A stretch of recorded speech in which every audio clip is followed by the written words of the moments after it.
তিরমিজি শরীফের 2260 নম্বর হাদিসে রাসূল সাল্লাল্লাহু আলাইহি সাল্লাম বলেন, ইয়াতি আলান নাসি জামান আস-সাবিরু ফীহিম আলা দীনিহি কাল কাবিজি আলাল জাম।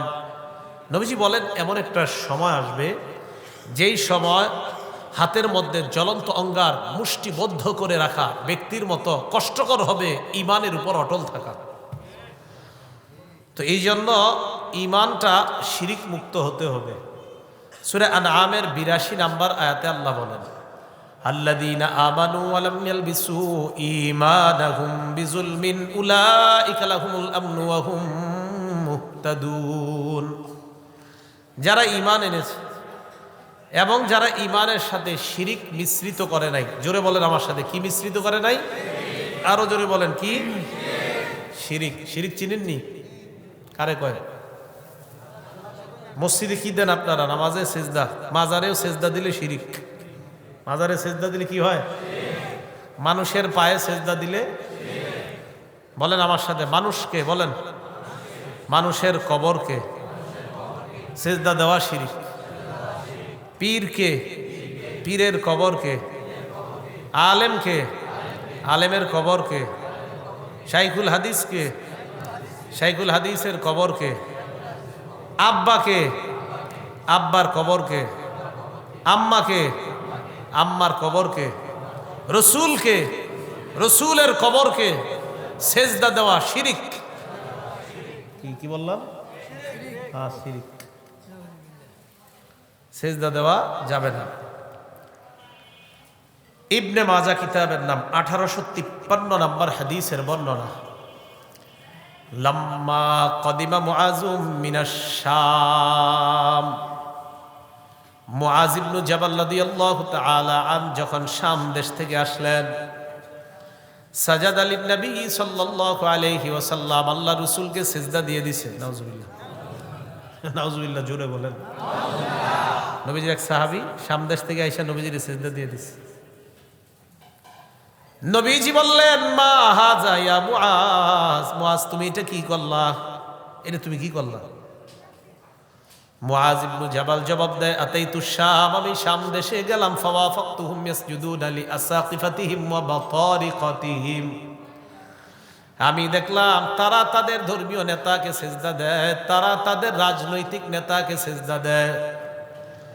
ফাওয়াদিতু ফি নাফসি আন নাফআলা যাকা বিকা ইয়া রাসূলুল্লাহ, আমি মনে মনে নিয়ত করলাম আমরাও আপনাকে সিজদা দিব, যেহেতু তারা তাদের নেতাকে সিজদা দেয়। নবীজি বললেন, মুআয ফালা তাফালু, কশিন কালেও এমন কাজ কখনো করবা না। দুনিয়ার শ্রেষ্ঠ মানুষটা বলে দিলেন, আমাকে কখনো সিজদা দিবে এমন কল্পনাও কখনো করবা না। আল্লাহ ছাড়া কাউকে সিজদা দেওয়া জায়েজ নাই। লাউ কুনতু আমিরান আহাদান আন ইয়াসজুদা লি আহাদিন লা আমারতুল মারআতা আন তাসজুদা লি যাওজিহা, আমি যদি কোনো মানুষকে বলতাম অন্য কোনো মানুষকে সেজদা দেওয়ার জন্য, আমি নারীদেরকে বলতাম তারা যেন তাদের স্বামীদেরকে সেজদা দেয়। কিন্তু আল্লাহ ছাড়া কাউকে সেজদা দেওয়া শিরিক, তাই বলি না আমি এটা। তাহলে রাসূল সাল্লাল্লাহু আলাইহি সাল্লামকে সেজদা দেওয়া, জোরে বলেন, হারাম। বলেন কি? এটা আমার কথা না, রাসূলেরই কথা। রাসূল বললেন, সাবধান মুআয, এই কাজ কখনো করবা না। আল্লাহ ছাড়া কাউকে সেজদা দেওয়া জায়েজ নাই, হারাম, শিরিক। আবু দাউদ শরীফের বর্ণনা, 2140 নম্বর হাদিস। আন কাইস ইবনে সাদ রাদিয়াল্লাহু তাআলা আনহু قال, কাইস ইবনে সাদ রাদিয়াল্লাহু তাআলা আনহুর বর্ণনা, তিনি বলেন, আতাইতুল হিরা, কুফার একটা এলাকা আছে নাম হীরা, আমি ওই হীরা এলাকায় গেলাম। ফারাআইতুহুম ইয়াসজুদুনা লিমারজুবানিন লাহুম, আমি দেখলাম তারা তাদের নেতাকে সিজদা দেয়। ফাকুলতু ওয়া রাসূলুল্লাহি আহাক্কু আন ইউসজাদা লা, আমি মনে মনে বললাম, মানুষ যদি সিজদা পাওয়ার যোগ্য হয়, আল্লাহর রাসূল সিজদা পাওয়ার সবচাইতে বেশি যোগ্য। সঠিক কথা। দুনিয়ার কোনো মানুষ যদি সিজদা পাওয়ার যোগ্য হয় তো রাসূল সাল্লাল্লাহু আলাইহি সাল্লামই হবেন। ফাতাইতুন নাবিয়্যা সাল্লাল্লাহু আলাইহি ওয়াসাল্লাম, আমি আল্লাহর রাসূলের কাছে আসলাম। আসার পর বললাম, আতাইতুল হিরা, আমি হীরা প্রদেশে গেলাম, আমি দেখলাম মানুষকে সেজদা দেয়। ফাআনতা ইয়া রাসূলুল্লাহ আহাক্কু আন নাসজুদা লাক। ইয়া রাসূলুল্লাহ, মানুষ যদি সিজদা পাওয়ার যোগ্য হয়, আপনি তো সিজদা পাওয়ার সবচেয়ে বেশি যোগ্য, তাই আমি আপনাকে সিজদা দিতে চাই। নাউজুবিল্লাহ। নবীজি কি বললেন দেখেন, আরাআইতা, তুমি কি মনে করো, লাউ মারারতা বিকবরি আকুনতা তাসজুদু লা। নবীজি বলেন, তুমি যদি আমার কবরের পাশ দিয়ে যাইতে, আমার কবর কি তুমি সিজদা করতা? নবীজি কোথায়? কবরে না, দুনিয়াতে তখন। নবীজি বলেন, আমার কবরের পাশ দিয়ে যদি তুমি যাইতে, আমার কবর কি সিজদা করতা? সাহাবী জবাব দেয়, না, আমি আপনার কবরকে সিজদা করতাম না। এবার একটু বুঝেন এই জায়গায়, রসুলের কবর সবচেয়ে শ্রেষ্ঠ কবর, পৃথিবীর শ্রেষ্ঠ কবর নবীজির কবর। আর পৃথিবীর শ্রেষ্ঠ মানুষ, আবার আখিরাতেরও শ্রেষ্ঠ মানুষ মুহাম্মদ সাল্লাল্লাহু আলাইহি ওয়াসাল্লাম। নবীজি বললেন, আমার কবরের পাশ দিয়ে যদি তুমি যাও, আমার কবর কি তুমি সিজদা করতে? তিনি জবাব দিলেন, না, আমি আপনার কবরকে সিজদা করতাম না। নবীজি বলেন, যেমনি ভাবে আমার কবরকে সিজদা দেওয়া হারাম, আমার কবরকে সিজদা করবা না, তেমনি ভাবে আমাকেও সিজদা দেওয়া হারাম, আমাকেও সিজদা করবা না। এই জগতের শ্রেষ্ঠ, এই জগতের শ্রেষ্ঠ মানুষটা বললেন, আমাকে সিজদা দেওয়া হারাম, দুনিয়ার সবচাইতে শ্রেষ্ঠ কবরটাকেও সিজদা দেওয়া হারাম। অতএব দুনিয়ার বিখ্যাত অনেক বড় ব্যক্তি অথবা ওই ব্যক্তির মাজার কবরকে সিজদা দেওয়া হারাম। তাহলে শ্রেষ্ঠ কবরকে যেখানে সিজদা দেওয়া হারাম, সেখানে অন্য কোনো মাজার কবরকে সিজদা দেওয়া কিভাবে জায়েজ হবে? কথা কি বুঝে আসছে সবার? আবেগে ইমান নষ্ট করে দিন না, ইমানের সাথে শিরিক মিশায়েন না। শিরিক মুক্ত ইমান নিয়ে কবরে যান, একদিন না একদিন হলে চিরস্থায়ী জান্নাতি হবেন। এ কথা মনে রাখেন। ইমানটা যেন শিরিক মুক্ত থাকে, একটু যেন শিরিক না থাকে। মনে রাখেন, কিছু গুনাহ আছে আপনার, এদিক সেদিক গুনাহ আছে, কিন্তু শিরিক নাই ইমানের সাথে, ইনশাল্লাহ একদিন চিরস্থায়ী জান্নাতি হবেন। তো বলছিলাম যে ইমানের সাথে শিরিক মিশানো যাবে না। নবীজি বলেন, লা তাদখুলুনাল জান্নাতা হাত্তা তুমিনু, যতক্ষণ ইমানদার না হবে জান্নাতে যেতে পারবে না। ওয়ালা তুমিনু হাত্তা তাহাব্বু, ততক্ষণ ইমানদার হতে পারবে না যতক্ষণ পরস্পরকে ভালো না বাসবে।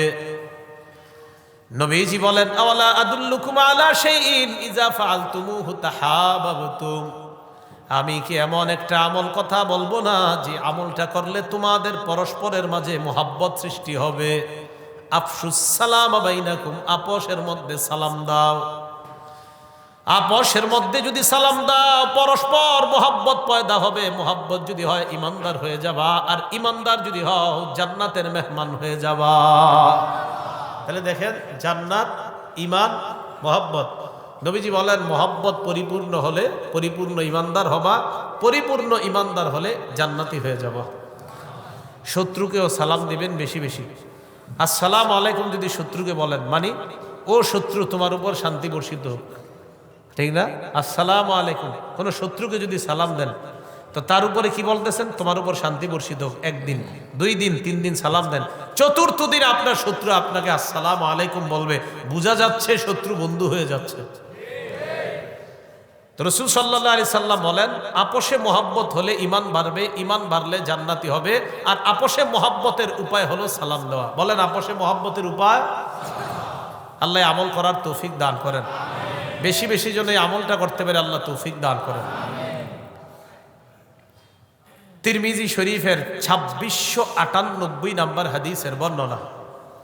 আজকে আপনারা মাহফিল থেকে যে যারা বাসায় ঢুকবেন, অথবা বাসা থেকে আপনারা যারা প্রতিদিন দোকানে যান, মার্কেটে যান, কৃষি কাজে যান, যাওয়ার পর এরপরে যখন বাসায় যান, রাসূল সাল্লাল্লাহু আলাইহি সাল্লামের একজন সাহাবী নাম আনাস রাদিয়াল্লাহু তাআলা, তিনি বলেন, ক্বালা লি রাসূলুল্লাহ সাল্লাল্লাহু আলাইহি ওয়াসাল্লাম, নবীজি আমাকে বলেন, ইয়া বুনাইয়া, হে বৎস, হে বালক, ইদা দাখালতা আলা আহলিকা, তুমি যখন তোমার পরিবারের কাছে প্রবেশ করবা, ফাসাল্লিম, সালাম দিবা, ইয়াকুন বারাকাতান আলাইকা ওয়া আলা আহলিকা, এই সালাম তোমার জন্য আর তোমার পরিবারের জন্য বরকতের কারণ হয়ে যায়। মাহফিল থেকে বাসায় গেলেন, যাওয়ার পর দরজা দিয়ে ঢোকার সময় বললেন, আসসালামু আলাইকুম। নবীজি বলেন, এই যে সালাম দিয়ে প্রবেশ করলা, তুমি আর তোমার পুরাটা পরিবার বরকতের মধ্যে ডুবে গেলা। বর্তমান জামানার মানুষ আম্মাকে সালাম দিতে লজ্জা পায়, বাবাকে সালাম দিতে লজ্জা পায়, বিবিকে সালাম দিতে লজ্জা পায়, অপরিচিত নারীকে সালাম দিতে মজা পায়। সালাম মানে কি? শান্তি। তো আপনারা কি বিবির শান্তি চান না? মায়ের শান্তি চান না? বাবার শান্তি চান না? তো বাবারে সালাম দিতে লজ্জা পাওয়া মানে বাবার জন্য শান্তির দোয়া করতে লজ্জা পান। মাকে সালাম দিতে লজ্জা পাওয়ার অর্থ হলো আপনি আপনার আম্মার শান্তি চান না, তাই সালাম দেন না। আপনার বিবিকে সালাম দিতে লজ্জা পাওয়ার অর্থ হলো আপনি আপনার বিবির শান্তি চান না।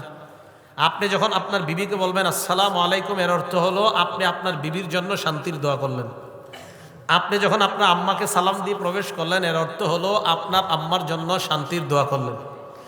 আপনি যখন আপনার আব্বাকে বললেন আসসালামু আলাইকুম, আচ্ছা আপনার আব্বার সাথে বাড়িতে গেলেন, আসসালামু আলাইকুম দিয়া সালাম দিয়া মুসাফা করলেন। আমার আব্বা তো মারা গেছে 4 বছর আগে, 2018 সালে মারা গেছে। তো আমরা বাড়িতে গেলে, আমিও বাড়িতে গেলে 18 সালে যখনই বাড়িতে যাইতাম, যাওয়ার পর আব্বার সাথে আসসালামু আলাইকুম সালাম দিতাম, মুসাফা করতাম। এর অর্থ কি? প্রথমে আব্বার জন্য দোয়া করলাম শান্তির, দুজন মুসাফা করলাম। ওই যে একটু আগে হুজুরের সাথে মুসাফা করলাম। তো নবীজি বললেন তানাসারাত খাতায়াহুমা, বাপ ছেলের গুনাহ এমন ভাবে ঝরে পড়বে যেমন গাছের পাতা ঝরে পড়ে। তো আপনি আপনার আব্বাকে সালাম দিলেন, আব্বার সাথে মুসাফা করলেন, এর অর্থ হলো বাপ ছেলের গুনাহগুলা গাছের পাতার মতো ঝরে পড়তেছে। তাহলে পরিবারকে সালাম দিব তো ইনশাআল্লাহ। আজকে বাসায় গিয়ে ঢুকে কারা কারা সালাম দেবেন ইনশাআল্লাহ দেখি? লজ্জা লাগে ঠিক না?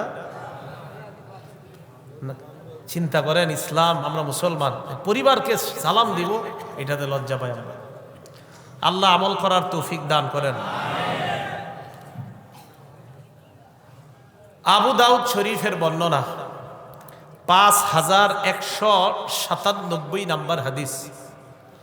عن أبي أمامة رضي الله تعالى عنه قال قال رسول الله صلى الله عليه وسلم আবু উমামা রাদিয়াল্লাহু তাআলা আনহুর বর্ণনা, রাসূলুল্লাহ সাল্লাল্লাহু আলাইহি ওয়াসাল্লাম বলেন, ইন্না আওলান নাস বিল্লাহ মান বাদাআহুম বিসসালাম। আমার আপনার আমাদের মাঝে যে ব্যক্তি আগে সালাম দেয়, আল্লাহ নবী বলেন মানুষের মাঝে ওই ব্যক্তিটা আল্লাহর সবচাইতে পছন্দনীয় হয়ে যায়। যে আগে সালাম দেয় সে আল্লাহর তত নিকটবর্তী হয়ে যায়। আবু দাউদ শরীফের 5195 নম্বর হাদিসের বর্ণনা, যা রাজুলুন ইলা রাসূলিল্লাহি সাল্লাল্লাহু আলাইহি ওয়াসাল্লাম, এক ব্যক্তি আল্লাহ রসুলের কাছে আসলেন। আসার পর আল্লাহ রসুলকে বললেন আসসালামু আলাইকুম। কি বলছে?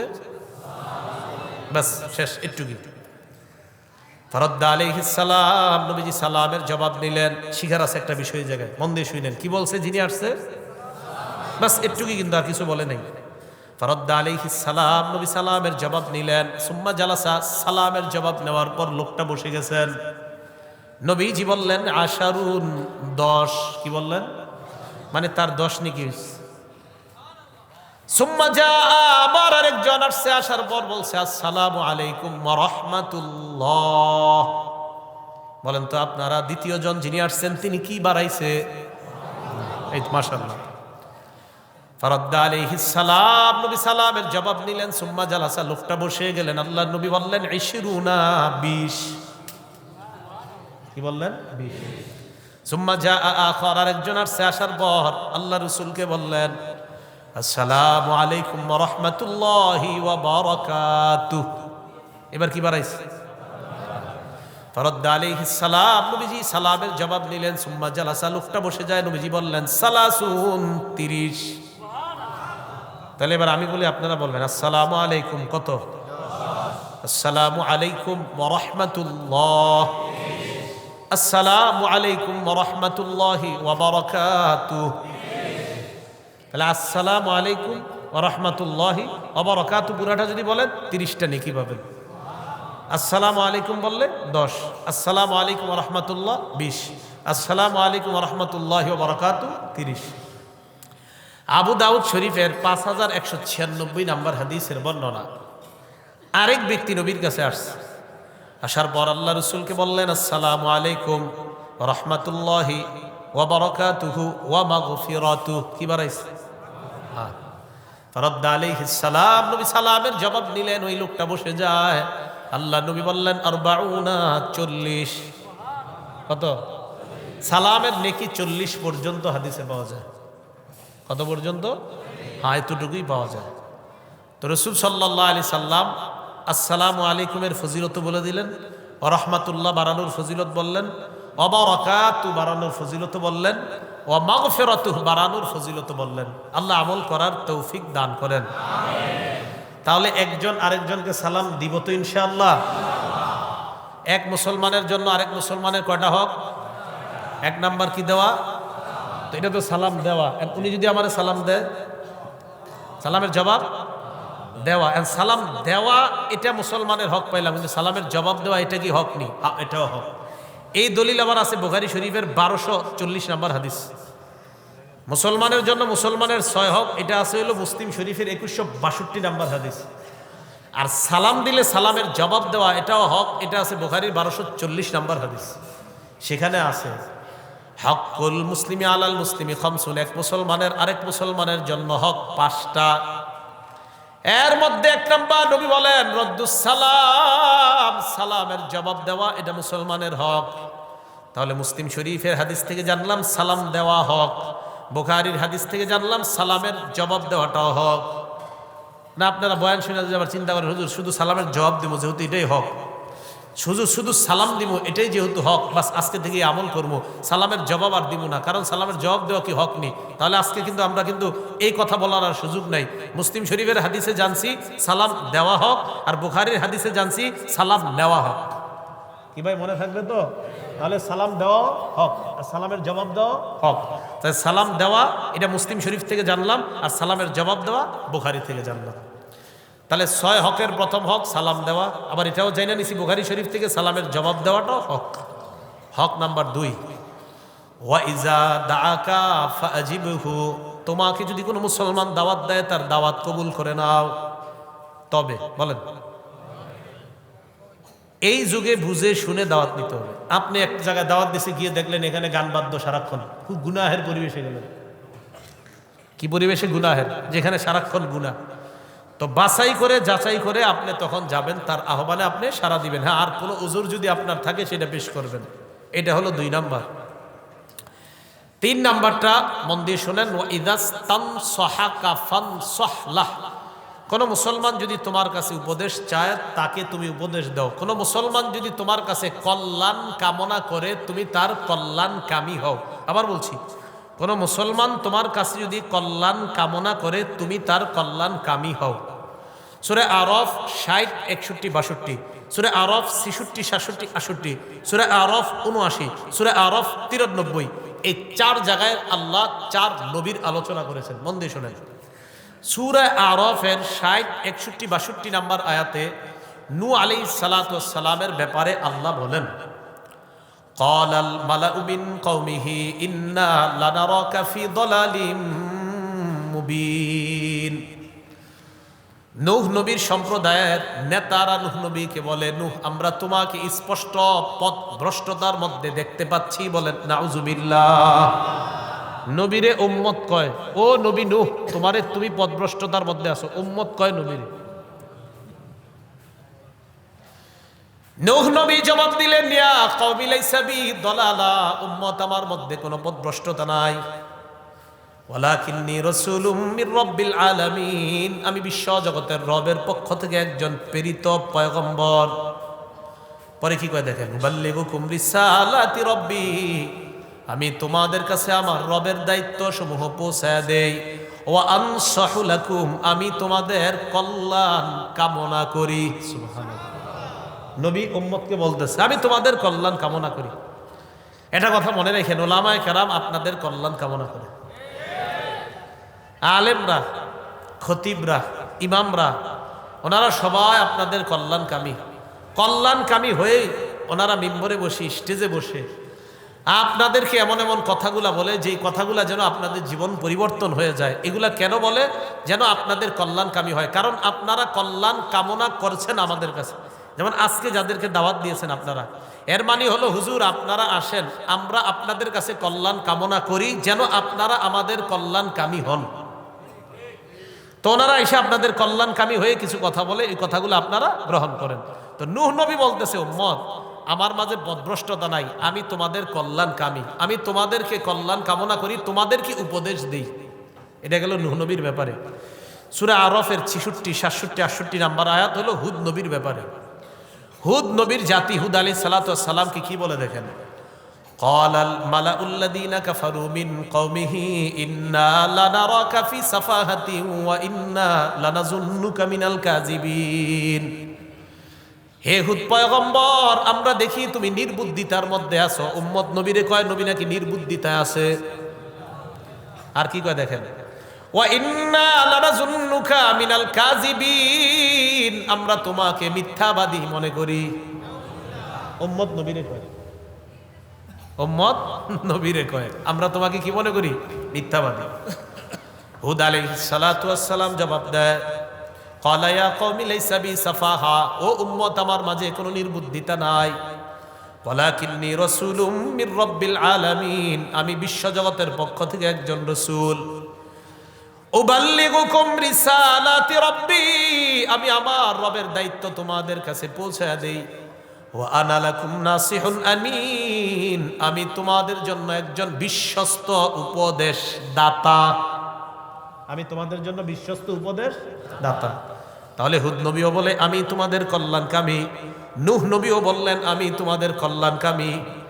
সূরা আরাফের ৭৯ নম্বর আয়াতে সালেহ নবী তার জাতিকে কয়, ইয়া কওমি লাকাদ আবলাগতুকুম রিসালাতা রাব্বি, হে আমার সম্প্রদায়, আমি আমার রবের দায়িত্ব তোমাদের কাছে পৌঁছায় দিলাম। ওয়ানাসহতু লাকুম, আমি তোমাদের কল্যাণ কামনা করলাম।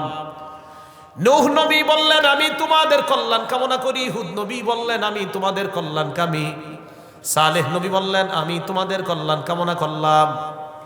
শুআইব আলাইহিস সালাতু ওয়াস সালাম সূরা আরাফের ৯৩ নম্বর আয়াতে আল্লাহ বলেন, ইয়া কওমি লাকাদ আবলাগতুকুম রিসালাতি রাব্বি ওয়া নাসাহতু লাকুম, হে আমার সম্প্রদায়, আমি তোমাদের কাছে আমার রবের দায়িত্ব পৌঁছে দিই, আমি তোমাদের কল্যাণ কামনা করলাম। নূহ নবী উম্মতের জন্য কল্যাণকামী, হুদ নবী উম্মতের জন্য কল্যাণকামী, সালেহ নবী উম্মতের জন্য কল্যাণকামী, শুআইব নবী উম্মতের জন্য কল্যাণকামী। উম্মতের জন্য নবীরা কল্যাণ কামনা করে। আমাদের নবী বলেন, শোনো মুমিন মুসলমান, এক মুসলমানের জন্য আরেক মুসলমানের ৬টা হক। ৩ নাম্বার, এক মুসলমান আরেক মুসলমানের কল্যাণ কামিতা করবা, এক মুসলমান আরেক মুসলমানের কল্যাণ কামি হবা। আমি নবী মুসলমানের জন্য অপর মুসলমানের হক বলে এই কথা ঘোষণা করলাম। অন্যান্য নবীরা উম্মতের কল্যাণকামী আল্লাহ বললেন, আমাদের নবী বলছে শোনো আমার উম্মত, তোমরা এক মুসলমান আরেক মুসলমানের কল্যাণকামী হবা, এটা আমি এক মুসলমান আরেক মুসলমানের জন্য হক হিসাবে সাব্যস্ত করে গেলাম। এই জায়গায় একটু বুঝেন, অনেকে আপনাদের কাছে পরামর্শ দিতে যায় না, ভাইও একটা দোকান দিব একটু পরামর্শ দেন না, আপনি চিন্তা করলেন ওর ব্যবসায় কিভাবে লস করানো যায়, একটা চিন্তা করলেন না। নবীজি বলতেছে সাবধান, তোমার কাছে পরামর্শ চাইতে গেছে, তুমি ভালো কিছু বলে দাও। এই হলো ৩ নাম্বার, বুখারী শরীফের বর্ণনা ৫৭ নাম্বার হাদিস। নবীজির একজন সাহাবীর নাম জারির, বলেন তো কি নাম? এই জারির রাদিয়াল্লাহু তাআলা আনহু এমন এক সাহাবী যিনি বলেন, আল্লাহর নবী জীবনে যতবার আমার দিকে তাকিয়েছেন ততবার একটা মুস্কি হাসি দিস। এই জারির রাদিয়াল্লাহু তাআলা আনহু বলেন। তো এই জারির রাদিয়াল্লাহু তাআলা আনহু বলেন, বায়াতু রাসূলুল্লাহি সাল্লাল্লাহু আলাইহি ওয়াসাল্লাম, আমি আল্লাহ রাসূলের কাছে বায়াত হলাম ৩টা মর্মে, 3টা কাজের জন্য। বলেন কয় কাজ? ১ নাম্বার আলা ইকাবিস সালাহ, নামাজ কায়েম করা। ২ নাম্বার ওয়া ইতাইজ যাকাত, যাকাত আদায় করা। ৩ নাম্বার লিকুল্লি মুসলিম, প্রত্যেক মুসলমানের জন্য কল্যাণকামী হব বলে আমি নবীর কাছে বায়াত হলাম। ১ নাম্বার নামাজ পড়া, প্রতিষ্ঠিত করা। ২ নাম্বার যাকাত দেওয়া। ৩ নাম্বার প্রত্যেক মুসলমানের জন্য কল্যাণকামী হব, এই মর্মে আমি নবীর কাছে বায়াত হলাম। তাহলে ৩ নাম্বার হক, এক মুসলমান আরেক মুসলমানের কল্যাণকামী হবে। ৪ নাম্বারটা একটু শোনেন, হাঁচি দেননি আপনারা? আরে হাঁচি, কেমনে দেখাবো, আয় না তো। হ্যাঁ, কে দেখাইছে? একজন। আচ্ছা ঠিক আছে, একজন দিছে, মাশাআল্লাহ। পুরাপুরি ওইটা দিতে পারলে ভালো হইতো আর কি। হাঁচির সাথে কিন্তু আপনার রোগ বিমারি বের হয়, সুবহানাল্লাহ। এটা ডাক্তারি সায়েন্স বলে যে হাঁচিতে অনেক রোগ বিমারি দূর হয়। তো রাসূলুল্লাহ সাল্লাল্লাহু আলাইহি সাল্লাম বলেন, কোন মুসলমান যখন হাঁচি দেয় ফাহামিদাল্লাহ, আর হাঁচি দেওয়ার পর যখন বলে আলহামদুলিল্লাহ, আপনি যদি শোনেন বলবেন ইয়ারহামুকাল্লাহ। এখন কথা হলো, আপনারা যারা হাঁচি দেন কোনো মানুষের সামনে, হাঁচি দেওয়ার সময় আপনি দুটি কাজের একটি কাজ করবেন। বলেন কয়টি কাজের যে কোনো একটি করবেন? দুটি কাজের যে কোনো একটি। মন দিয়ে বুঝেন। আবু দাউদ শরীফের 5029 নম্বর হাদিস। عن أبي هريرة رضي الله تعالى عنه قال كان رسول الله صلى الله عليه وسلم إذا عطس তাকান আমার দিকে, নবী যখন হাঁচি দিতেন ওয়াদা ইয়াদাহু আও সাওবাহু আলা ফি, নবীজি হাঁচি দিতেন যখন তখন মুখে হাত রাখতেন। এক, মুখে যদি হাত না রাখতেন আও সাওবাহু আলা ফিহি, অথবা কাপড় দিয়ে মুখ ঢাকতেন। বলেন হাঁচি দেওয়ার সময় কয়টা করতেন নবী? এক নাম্বার হয়তো হাত দিয়ে মুখ ঢাকতেন, দুই নাম্বার অথবা কাপড় দিয়ে মুখ ঢাকতেন। এটা হলো কাজ। দ্বিতীয় আরেকটা কাজ করতেন কি, ওয়াখাফাদা, এইভাবে মুখের মধ্যে হাত অথবা কাপড় রাখার পর আল্লাহ রসুল আস্তে আওয়াজ করতেন। এই যদি মুখ যদি হাত না রাখেন অটোমেটিক হাসির আওয়াজটা জোরে হবে। যখন হাত রাখবেন আর কাপড় রাখবেন হাসির আওয়াজটা আসতে হবে। এতে অনেক উপকারিতা হতে পারে। কেউ ঘুমাইতেছে পাশে, তখন যদি জোরে একটা হাসি দেন বেচার ঘুম ভেঙে যেতে পারে। আপনি যদি হাত রাখেন অথবা কাপড় রাখেন হাঁচির আওয়াজটা আসতে হবে। এখন শোনেন, হাঁচি দেওয়ার পরে মনে করেন আমি ওনার পাশে বসা, হাঁচি আসলো, আমি হাত দিলাম আর কাপড় দিয়ে মুখ ঢাকলাম, এরপরেও হাঁচি দিলাম। এখন উনি হাঁচিটা শুনছে, শোনার পর আমি হাঁচি দেওয়ার পর বলছি আলহামদুলিল্লাহ। বলেন কি বললাম? এই যে আমি হাঁচি দিলাম, হাঁচি দেওয়ার পর আলহামদুলিল্লাহ বললাম, উনি আমার আলহামদুলিল্লাহ শুনলেন। আলহামদুলিল্লাহ অর্থ হলো সমস্ত প্রশংসা আল্লাহর। উনি আমার হাঁচির আওয়াজ শোনার পর এবার উনি আমাকে বলবে ইয়ারহামুকাল্লাহ, আল্লাহ তোমার উপর দয়া করেন, আল্লাহ তোমার প্রতি দয়া করেন। তাহলে হাঁচি দিয়ে, তাহলে এবার আপনাদেরকে আমি বলি, হাঁচি আসলে আমাদের প্রথম কাজ কি? না না না না, হাঁচি আসলে প্রথমে হাঁচি দিব যখন, তখন কাজ কি? হাত অথবা কাপড়, হাত অথবা কাপড় দিয়ে মুখ ঢাকা। দ্বিতীয় আরেকটা কাজ, আওয়াজ কি জোরে করা না আস্তে করার চেষ্টা করা? আস্তে। তাহলে হাত দেওয়া অথবা কাপড় দেওয়া প্রথম কাজ, দ্বিতীয় কাজ আওয়াজটা আস্তে করা, তৃতীয় কাজ আলহামদুলিল্লাহ বলা।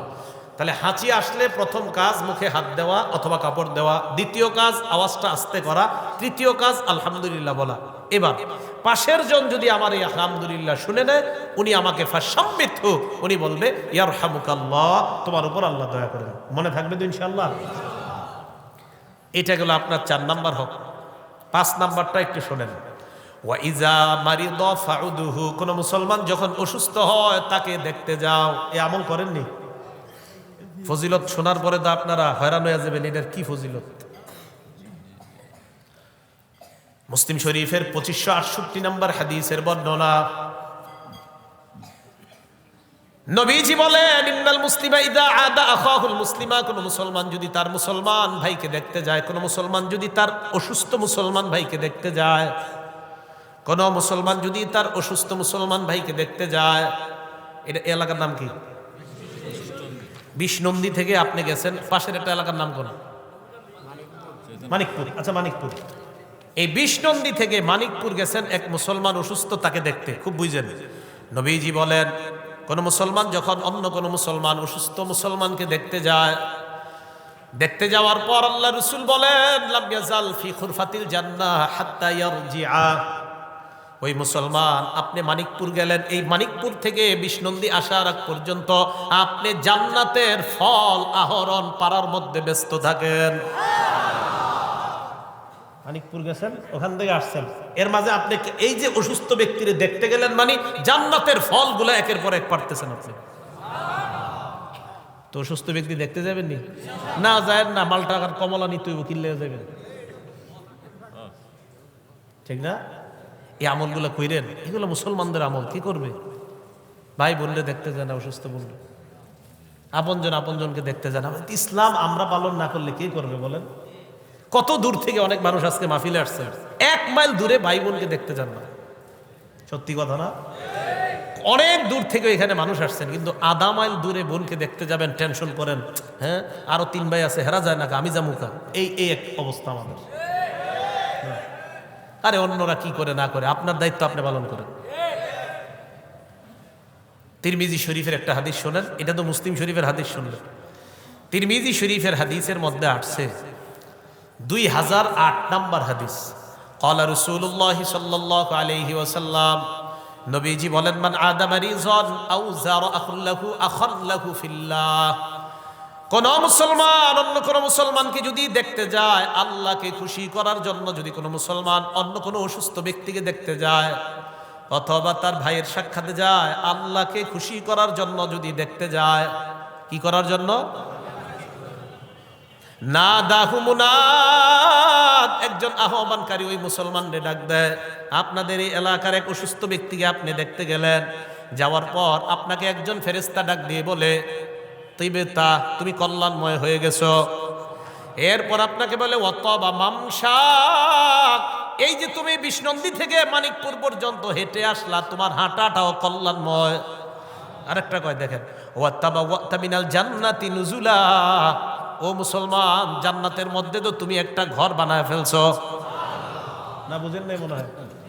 আপনি কোন মুসলমান অসুস্থকে দেখতে গেলেন, আপনার ভাইকে দেখতে গেলেন আল্লাহরে খুশি করার জন্য, নবীজি সাল্লাল্লাহু আলাইহি সাল্লাম বলেন, একজন ফেরেশতা আপনারে ডাক দিয়ে বলে, তিপ্তা, তুমি কল্যাণময়। তবা মামশাকা, তুমি যে হেঁটে আসলা না, তুমি যে এই যে আসলা, তোমার এই আশাটাও কল্যাণময়। এই শোনো শোনো, তাবা ওয়াক্তা মিনাল জান্নাতি নুজুলা, জান্নাতে একটা ঘর তুমি বানিয়ে ফেলছো। অসুস্থ ব্যক্তিকে দেখতে যাবেন তো? তাহলে হাদিস তো আরেকটা শুনলে আরো আশ্চর্য হবে, নিরুদ্ধ হলো কুই নেই। তিরমিজি শরীফের 959 নম্বর হাদিস। 969 969 কত হয়? 959 নাকি 69? 69 969 969, হ্যাঁ তিরমিজি শরীফের এই হাদিসটা মনে রাখেন। কি লেগে বললাম? আপনারা অনেক সময় 969 যাতে মনে রাখতে পারেন। তাহলে বলেন তো তিরমিজি শরীফের কত সংখ্যাটা? 969 মানে 969। হ্যাঁ, দুই পাশে 2 9, মাঝখানে 1 6। আচ্ছা, ক্বালা রাসূলুল্লাহ সাল্লাল্লাহু আলাইহি ওয়াসাল্লাম, নবীজি সাল্লাল্লাহু আলাইহি ওয়াসাল্লাম বলেন, মা মিন মুসলিমিন ইয়াউদু মুসলিমান গুদওয়া, কোন মুসলমান অন্য কোন মুসলমানকে যদি সকালবেলা দেখতে যায়, কোন মুসলমান অন্য কোন অসুস্থ মুসলমানকে যদি সকালবেলা দেখতে যায়, ইল্লা সাল্লা আলাইহি ৭০,০০০ মালাকিন হাত্তা ইউমসিয়া, ওই মুসলমানের জন্য সন্ধ্যা পর্যন্ত ৭০,০০০ ফেরেশতা দোয়া করে। সন্ধ্যা পর্যন্ত ৭০,০০০।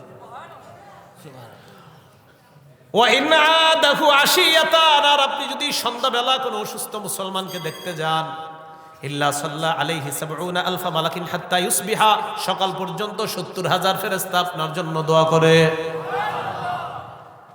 আর কি? নবীজি সাল্লাল্লাহু আলাইহি সাল্লাম শেষে বলেন, কয় শোনো আরেকটা আছে। কয় কি? কয় জান্নাতের মধ্যে তোমার জন্য একটা ফলের বাগান হয়ে যায়। তাহলে মুসলমানের উপর মুসলমানের হক। 5 নাম্বার, অসুস্থ ব্যক্তিরে দেখতে যাওয়া। যাবেন নি ইনশাআল্লাহ? এইগুলা আমরা গুরুত্ব দিই না, এটা গুরুত্বপূর্ণ আমল এগুলো। 6 নাম্বার, ওয়াইজা মাতা, কোন মুসলমান যখন মারা যায়, ফাত্তাবিহু, তার জানাজায় যাবেন। জানাজায় যাওয়ার 2টা অর্থ। বুখারীর বর্ণনা আসছে ইত্তিবাউল জানাইজ, জানাজার নামাজে অংশগ্রহণ করা। আর এখানে আসছে ফাত্তাবিহু, তার সাথে সাথে যাওয়া। জানাজার নামাজের 2 অবস্থা, একটা হলো আপনি লাশের জানাজায় গেলেন, আরেকটা হলো লাশের জানাজার পর লাশ সহ কবর পর্যন্ত গেলেন। বুখারীর বর্ণনায় আসছে যদি আপনি জানাজায় যান এরপর কবর পর্যন্ত যান, প্রথম কথা জানাজায় যান এরপর কবর পর্যন্ত, তাহলে আপনি এই লাশ দাফন করার পর বাসায় যখন যাবেন, বিবিরে বলবেন, বিবি আমার, আমি 2 উহুদ পাহাড় পরিমাণ পাহাড় পরিমাণ সওয়াব নিয়ে ঘরে আসছি। উহুদ পাহাড় পরিমাণ। তাহলে 2টা আমল, একটা হলো জানাজায় যাবেন, আরেকটা হলো কবর পর্যন্ত। এখন কথা হলো আপনার কাজ আছে যে হুজুর আমি তো কবর পর্যন্ত যেতে পারবো না, আমি শুধু জানাজাটা কোনো মতে পড়ে, আমার গার্মেন্টস আছে, ব্যবসা আছে বা কাজে। নবীজি বলেন যদি শুধু জানাজায় যাও আর কবর পর্যন্ত না যাও, এই শুধু জানাজায় গেলে 1 উহুদ পাহাড় পরিমাণ সওয়াব আল্লাহ তোমাকে দেন। তাহলে শুধু জানাজায় গেলে 1 উহুদ, আর জানাজা এবং কবর পর্যন্ত গেলে 2 উহুদ। করবো তো ইনশাল্লাহ। এই 6টা হকের কথা আমরা সবাই গুরুত্ব দিব। 6টা হক কেউ বলতে পারবেন নি? আচ্ছা আমি আঙ্গুল তুলি, আপনারা বলেন। 1 নাম্বার সালাম, 2 নাম্বার দাওয়াত দিলে দাওয়াত নেওয়া, এটা ব্যাখ্যা সাপেক্ষে। 3 নাম্বার কল্যাণকামী হওয়া। 4 নাম্বার, 3 নাম্বার তো পরামর্শ গেল আপনার। 4 নাম্বার হাসি দিলে আলহামদুলিল্লাহ বললে, হাসির সিস্টেমটা কেউ বলতে পারবেন?